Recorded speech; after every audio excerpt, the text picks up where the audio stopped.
శివుడు చాలా పరమపదము మరియు శక్తివంతుడు.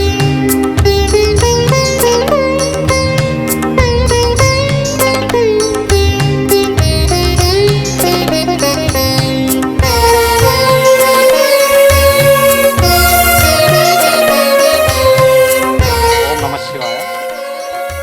నేను శివాలయం చైర్మన్గా ఈ సంవత్సరం అభివృద్ధి కార్యక్రమంలో పాల్గొనడానికి ముందుకు వచ్చిన. గత 1000 ఏళ్ళ నుంచి ఎంతోమంది వచ్చినా కానీ వాళ్ళు చేసిన అభివృద్ధిని బట్టి వాళ్ళు కూడా డెవలప్ అయ్యింది. కోరిన కోరికలు ఎమ్మటే తీరుస్తుంది. అదేవిధంగా ప్రతి సంవత్సరం కూడా అనేక రకాలైనటువంటి ఒక్కొక్క వ్యక్తి ఒక్కొక్క విధంగా డెవలప్ చేసుకుంటూ పోతున్నారు. దీనికి ప్రభుత్వం కూడా సహాయ సహకారాలు అందిస్తుంది. ఇంకా అందించాలని కూడా మా గ్రామం తరపున శివాలయం తరపున కోరుకోవడం జరుగుతుంది. గతంలో ఎన్నో ఫండ్స్ వచ్చినాయి, దాన్ని ఉపయోగించుకున్నారు. కానీ ఇంకా ఇప్పటికి కూడా డెవలప్ కావాల్సిన అంశాలు చాలా ఉన్నాయి. దీనికి ముఖ్యంగా వచ్చిన భక్తుల్లో నిద్ర చేయడానికి కాటేజ్ లాంటి విషయాలు కూడా అవసరం ఉంది. తర్వాత ప్రొటెక్షన్ కోసం కూడా సెక్యూరిటీ సిబ్బంది అవసరం ఉంది. భవిష్యత్తులో ఈ పిల్లలమర్రి శివాలయం అనేది మరో శ్రీశైలంగా వర్ధిల్లాలని కోరుకుంటున్నాం అందరి తరఫున.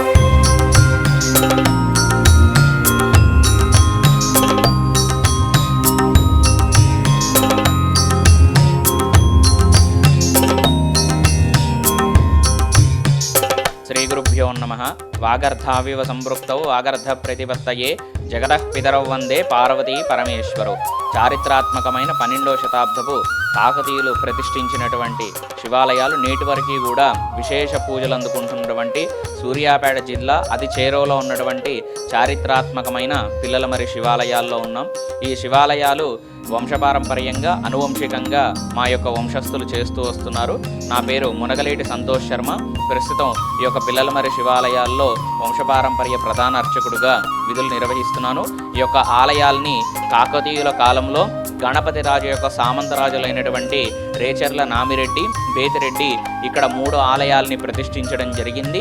మొదటి ఆలయం వచ్చేసి శ్రీ మహాదేవ నామేశ్వర స్వామి ఆలయం, రెండవది శ్రీ శ్రీకూటేశ్వర స్వామి ఆలయం, మూడవది శ్రీ బ్రహ్మ సమేత సరస్వతి అమ్మవారి యొక్క ఆలయం. తర్వాత అది చివరిదైనటువంటి 4వ ఆలయం మనకు రామప్ప దేవాలయం ఆకారంలో ఉన్నటువంటి శ్రీ ఎరకేశ్వర స్వామి ఆలయం.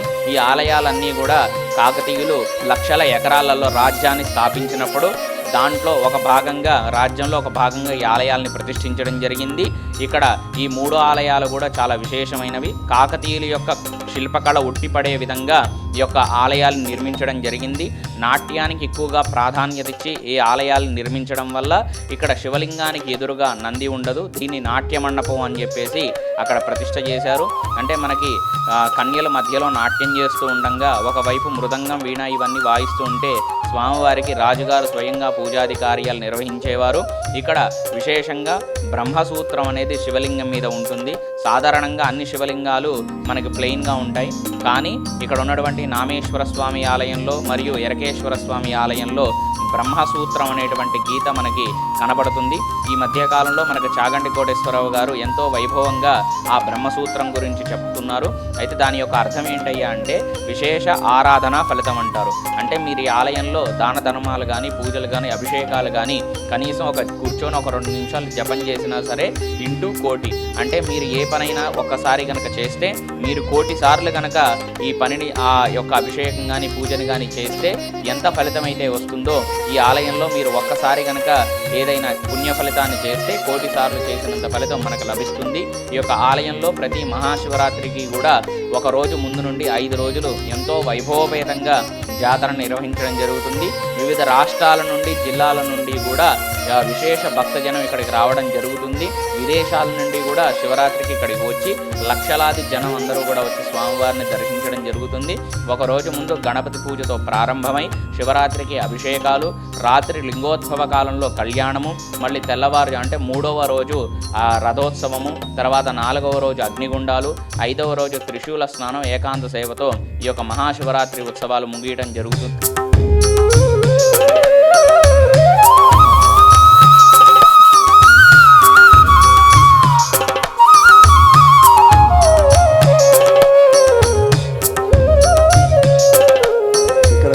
చాలా అద్భుతంగా ముగ్ధ మనోహరంగా ఉంది. ఇటువంటి ఆలయాన్ని ఇంతవరకు నేను చూడలేదు. ఈ గుడికి దాదాపు 1000 సంవత్సరాల చరిత్ర ఉన్నది. సో ఇటువంటి గుడిని మనం ఎంతైనా కాపాడుకోవాలని అవకాశం ఉన్నది. పురాణ కట్టడాలను కూడా మనం కాపాడుకోవాలి. సో దీనికోసం ప్రభుత్వం వారు కూడా దీని మీద దృష్టి సారించి ఈ పురాతన కట్టడాలను కూడా డెవలప్మెంట్ చేయాలని కోరుకుంటున్నాం. అందులో ఈ గుడిలో ఉన్న త్రికూటేశ్వరి స్వామి ఆలయంలో ఉన్న నందీశ్వరుడు 3 వైపులా 3 శివలింగాలను చూస్తున్నట్టుగా ఉంటుంది. ఇటువంటి చారిత్రక ప్రాధాన్యం కలిగిన గుడిని మనం ఎంతైనా రక్షించుకోవాలి.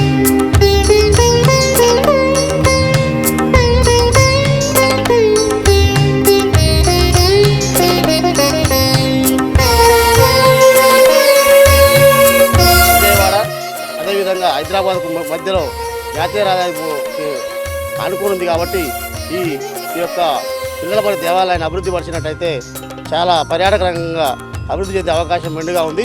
ఈ ప్రాంతంలో ఉన్న పర్యాటక రంగానికి సంబంధించిన చైర్మన్ గారు కూడా ప్రత్యేకంగా దృష్టి పెట్టి ఈ దేవాలయ అభివృద్ధికి సహకరించాలి. ఎక్కువ నిధులు తీసుకొచ్చినట్టయితే ఈ దేవాలయం అభివృద్ధి చెందుతుంది. కాబట్టి కేంద్ర రాష్ట్ర ప్రభుత్వాలు పెద్దలు కూడా ఆలోచించి ఈ దేవాలయం యొక్క చరిత్రను నిలబెట్టేందుకు మన ఇంకో 100 సంవత్సరాలకు అందించాల్సిందిగా కోరుతా ఉన్నాం.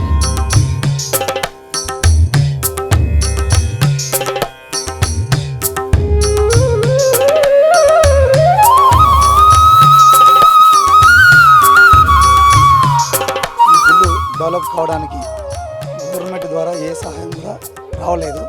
కానీ 2004 నుండి 2014 వరకు మాత్రం గవర్నమెంట్ నుండి ఒక 54 లక్షలు ఒకటి 74 లక్షలు వస్తే పునరుద్ధరణ చేశారు. కుంగిపోయిన రాళ్ళని, తర్వాత ఈ ప్రహరీ గోడ, గుడి చుట్టూ బండలు వేయడం జరిగింది. అప్పటి నుంచి మరి భక్తుల ద్వారానే డెవలప్ జరుగుతుంది. భక్తులు విరాళాలు ఇచ్చిన విరాళాలతో మాత్రం ఈ డెవలప్ చేసుకోవడం జరుగుతుంది. జాతర శివరాత్రి జరుపుకోవడం జరుగుతుంది. కానీ ఇక్కడ ఉన్న సిబ్బంది, ఈ గుడికి పని ఎక్కువైతుంది, సిబ్బంది తక్కువయ్యారు. సిబ్బంది కానీ అయ్యగారులు కానీ వాళ్లకు మేము ఇక్కడ ఉన్న గుడికి సంబంధించిన భూములు వేలంపాటకు వచ్చిన ఖర్చులతో, తర్వాత ఈ సంవత్సరం శివరాత్రికి వచ్చిన ఫండ్స్ కానీ ఇండిలో ఉన్న ఆదాయంతోనే ఈ గుడిని డెవలప్ చేయడం జరుగుతుంది. ఇప్పుడు కూడా ఎండోమెంట్ వాళ్ళకు మన మీడియా ద్వారా ఈ పిల్లలమర్రి దేవాలయాలను చరిత్రలో ఒక పేజీ లెక్క తీసుకెళ్ళి ఇక్కడ జీతాలు ఇప్పించే విధంగా కానీ, మరియు ఇక్కడ ఉన్న సిబ్బందికి కానీ, తర్వాత ఇదే విధంగా హైవే నుంచి ఇక్కడికి 3 కిలోమీటర్ దూరం ఉంది. శివరాత్రి రోజు యాక్సిడెంట్ జరుగుతున్నాయి. 2 రోడ్లు ఉన్నాయి. జంగం క్రాస్ నుంచి ఒక రోడ్డు ఉంది, మరియు కప్పలగంపేట దగ్గర నుంచి ఒక రోడ్డు ఉంది. ఈ రెండింటిని వెడల్పు చేసి మాకు ఈ చెరువుకు గుడికి సంబంధం ఉంది. ఇక్కడ ఇదివరకు ఈ గుడి కట్టేటప్పుడు చేసినంత గురు మాదేవ్ అంటే మా చెరువులో పోయి దేవులాడుకుంటే ఇసుకాకులకి బంగారం దొరికేదట. కాబట్టి ఆ చెరువును పర్యాటక కేంద్రం చేస్తే అక్కడ వచ్చే ఆదాయంతో గుడి కూడా డెవలప్ అయింది. కేవలం ఈ రాష్ట్రంలో, తెలంగాణ రాష్ట్రంలోనే ఇంత ప్రసిద్ధిగాంచిన దేవాలయం ఎక్కలేదు. కాబట్టి దీన్ని గవర్నమెంట్ దృష్టికి తీసుకువెళ్ళి ఇక్కడ సదుపాయాలన్నీ కల్పించి మాకు ఇక్కడ కోనేరు కానీ, ఇక్కడికి వచ్చిన భక్తులకు ఉండటానికి మండపాలు కానీ చేయించి ఇక్కడ ఉన్న భక్తులను తృప్తి కలిగజేయాలని మేము ఇలా తెలియజేస్తున్నాం.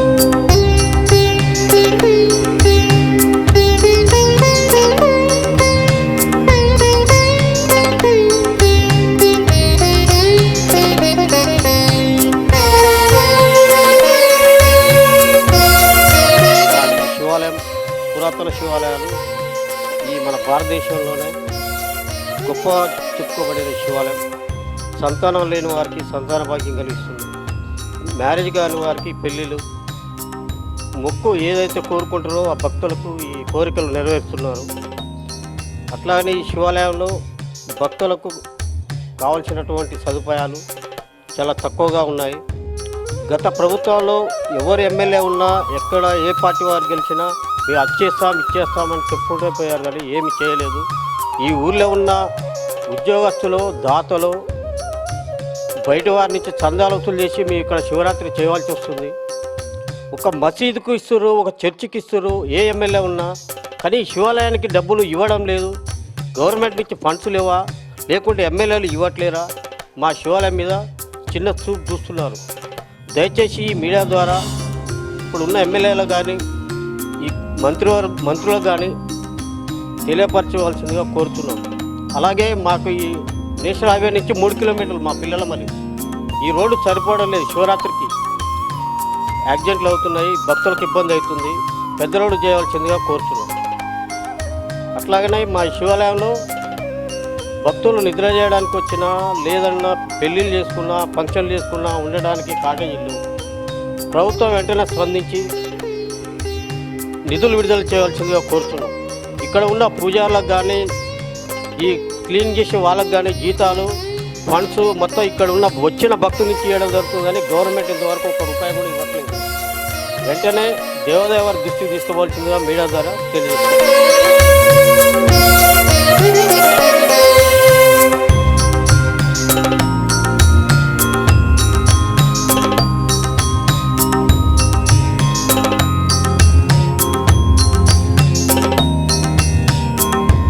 పిల్లలమారి దేవాలయాలకు ప్రతిష్ట చెందినవి 12వ శతాబ్దం అని. కాకతీయుల కాలం నాటి నుంచి కూడా ఇప్పటి వరకు పట్టించుకునే నాదులు లేడు. ఎక్కడికక్కడ శిథిలాస్థితికి వచ్చినాయి ఈ రాళ్ళని ఎత్తిపెట్టడం జరిగింది. ఈ గ్రామాల్లోనే మేము తలా ఇన్ని సందాలు వేసుకొని బయట వాళ్ళని శివరాత్రికి సందాలు వేసుకొని చేయడం జరుగుతుంది. అట్లాగనే వచ్చిన ఇంతకుముందు గవర్నమెంట్ కానీ ఇప్పుడు వచ్చిన గవర్నమెంట్ కానీ పట్టించుకునే నాదులు లేడు. పర్యాటక కేంద్రం చేయాలి అని పిల్లలమారిని కోరుతున్నాం. పక్కన మూసి నది ఉంది, చెరువు ఉంది, అన్నీ దేవాలయాలు ఉన్నాయి. ఎర్రకేశ్వర ఇది నామేశ్వర స్వామి అక్కడ ఉంది. ఈ దేవాలయాలని పట్టించుకొని శిథిలాస్థితికి వస్తున్నాయి. అవి కాపాడుకునే బాధ్యత మన మీద ఉంది కాబట్టి గవర్నమెంట్ కూడా ఆ విధంగా పట్టించుకొని వీటిని డెవలప్ చేయాలని కోరుతున్నాం గ్రామస్తులు. అట్లాగనే ముందు కూడా ఇట్లా మనం ఇప్పటిదాకా మేము ఎట్లా కాపాడుకుంటూ వచ్చినాం వచ్చే జనరేషన్ కూడా అట్లా కాపాడుకోవాలని భగవంతుని కోరుకుంటున్నాం. అట్లాగనే గవర్నమెంట్ కూడా ఏ గవర్నమెంట్ వచ్చినా కానీ మేము అది చేస్తాం ఇది చేస్తాం అని పోతున్నారు కానీ ఇంతవరకు చేసింది ఏం లేదు. ఇప్పటి నుంచి అయినా ఇప్పుడున్న గవర్నమెంట్ కానీ వచ్చే గవర్నమెంట్ కానీ ఈ దేవాలయాన్ని పునరుద్ధరణ చేసి కాపాడుకోవాలని కోరుకుంటున్నాం.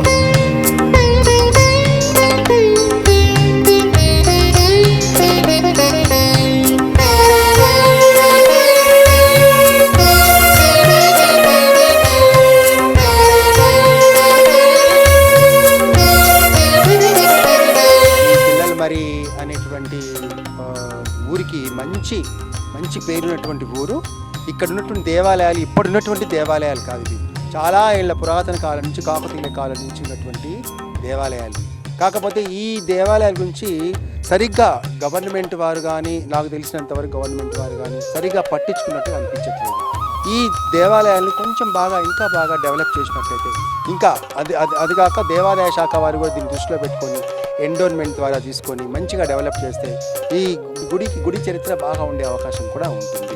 దీన్ని ఒక పర్యాటక కేంద్రంగా చేసి మన తెలంగాణలో దీన్ని కూడా ఈ పిల్లలమరి ప్రాంతాన్ని కానీ ఈ దేవాలయాలను కానీ చక్కగా ఒక పర్యాటక కేంద్రంగా చేసినట్లయితే చాలామంది తెలంగాణలో ఉన్నటువంటి చాలామంది మన ప్రజలు కానీ ఇక్కడ ఉన్నటువంటి వాళ్ళు కానీ ఈ ఊరు వాళ్ళు కానీ అబ్బో మా ఊరు బాగా డెవలప్ అయింది, ఈ దేవాలయాల పేరుతో కూడా డెవలప్ అయిందని బాగా సంతోషించే అవకాశం ఉంది. ఇంకా దేవాలయాలు ఈ పర్యాటక కేంద్రంగా మార్చి ఇంకా రకరకాలుగా కూడా ఈ యొక్క ఊరు డెవలప్ అయ్యే అవకాశం కూడా ఉంటుందని ఇక్కడ ఉన్నటువంటి శివాలయాలు గమనించినట్లయితే ఇక్కడ ఉన్నటువంటి శివలింగాలు కానీ చాలా శిథిలావస్థలో ఉండి పురాతన స్థితిలో ఉండి అవి కొన్ని ఒరిగి కూడా కనపడుతున్నాయి, పక్క ఒరిగి కనబడుతూ ఉన్నాయి. తర్వాత దేవాలయాలు కూడా కొన్ని మనకు పడిపోతున్నట్టుగా కనిపిస్తున్నాయి, గమనించినట్టు పడిపోతున్నట్టుగా కనిపిస్తూ ఉన్నాయి అన్నమాట. అది కొంచెం బాధాకరంగా అనిపిస్తుంది. ఆ విషయంలో కూడా కొంచెం ప్రభుత్వం వారు కొంచెం బాగా జాగ్రత్తలు తీసుకుని ఇక్కడ ఉన్నటువంటి లోకల్ పీపుల్ సర్పంచ్ వాళ్ళు కానీ ఇంకెవరైనటువంటి మనకు ఎవరైనా కొంచెం దాతలు కనుక ఉన్నట్టయితే ఇది డెవలప్ చేసి దీన్ని ఒక పర్యాటక కేంద్రంగా మార్చినట్టయితే చాలా బాగా ఉంది, చాలా అభివృద్ధి చెందే అవకాశం ఉంది.